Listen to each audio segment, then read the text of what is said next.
ام سلمہ رضی اللہ تعالی عنہا بیان کرتی ہیں، ایک رات کا ٹائم تھا، آدھی کو رات کا ٹائم ہے۔ دیکھیں رسول اللہ صلی اللہ علیہ وسلم کے دل میں درد کتنا، امت کا، امت کی خیر خواہی کتنی ہے۔ سیدہ ام سلمہ بیان کرتی ہے، رات کا ٹائم، پیغمبر کائنات محمد الرسول اللہ صلی اللہ علیہ وسلم آپ رات کو اٹھے، بیدار ہوئے، آپ کا چہرہ پریشان، آپ گھبرائے ہوئے، گھبراہٹ کے عالم میں آپ اٹھے، اور آپ علیہ الصلوۃ والسلام گھبراہٹ میں کہنے لگے، سبحان اللہ ما انزل اللہ من الخزائن، اللہ تو کتنا پاک ہے، میرے اللہ نے آسمان سے خزانے کتنے نازل کر دیے۔ اللہ کے پیغمبر صلی اللہ علیہ وسلم کو یہ خزانے نازل کر کے اللہ نے بتا دیا، میرے محبوب ایک وقت آنے والا ہے، آج تیری امت کے لوگوں کے گھر میں چولہے نہیں جلتے، ایک وقت آئے گا یہ لمبی لمبی عمارتیں بنا کے مقابلہ کیا کریں گے، خزانے، دولت، مال وافر ہو جائے گا۔ رسول اللہ صلی اللہ علیہ وسلم نے پھر اپنی پریشانی کا اظہار بھی کیا، جب مال آیا نا، خزانے اللہ نے نازل کر دیے، خوشی کی بات ہے، خزانے آ گئے، مال و دولت آیا، لیکن اگلی بات پہ غور کریں، فرمایا وَمَاذَا أَنزَلَ اللَّهُ مِنَ الْفِتَنِ، اللہ کتنا پاک ہے، اللہ میں تیری پناہ میں آتا ہوں، فتنے کتنے نازل ہو رہے ہیں، جس طرح آسمان سے مال نازل ہو رہا ہے، خزانے نازل ہو رہے ہیں، اسی طرح آسمان سے فتنے بھی نازل ہو رہے ہیں۔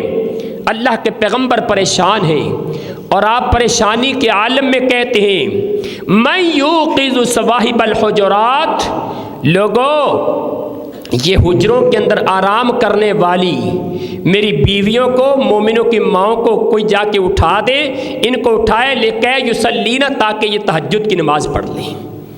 یہاں سے دو چیزیں سمجھ آتی ہیں۔ پہلی چیز، جب مال آئے گا، خزانے آئیں گے، دولت اکٹھی کی جائے گی، اس وقت وہ انسان فتنوں کا شکار بھی جلدی ہو جائے گا۔ جتنا مال زیادہ آئے گا اتنے فتنے بھی اس کے دروازے پر زیادہ آئیں گے، اور ان فتنوں سے بچنے کا پھر طریقہ کیا ہے؟ اگر آپ کے پاس مال آیا، آپ فتنوں کا شکار ہو رہے ہیں، تو بچنے کا ایک حل ہے، وہ حل یہ کہ اپنے رب کے سامنے جھکیں اور تہجد کی نماز کو اپنے لیے لازم قرار کر لیں۔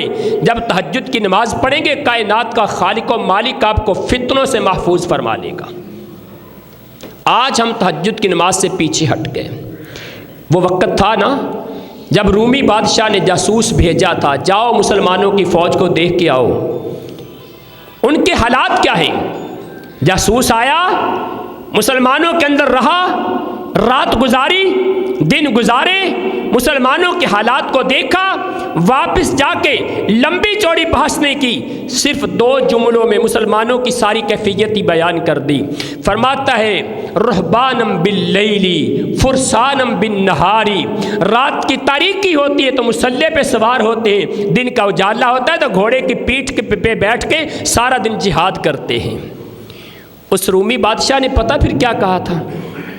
اس نے کہا تھا لفقوا راسی، میرا سر لپیٹ دو، ایک وقت آئے گا جہاں پر میرے قدم ہے، یہاں مسلمانوں کے قدم ہوں گے اور تمہارے خون کی ندیاں بہتی نظر آئیں گی۔